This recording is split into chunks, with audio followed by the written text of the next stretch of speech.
నిలబడండి, మీరు నిలబడండి. రమేష్ మీరు నిలబడండి. అక్షత పూలు పట్టు నిలబడండి.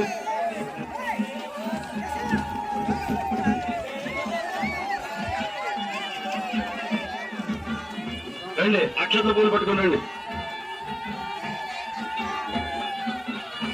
అటు పదాలి నాయన, మీరు అటు పదాలి. మీరు కొంచెం అటు పదండి, కొంచెం అటు పదండి. ఇక్కడ కార్యక్రమం కొంచెం అటు పదండి. వాయించండి వాయించండి వాయించండి వాయించండి వాయించండి.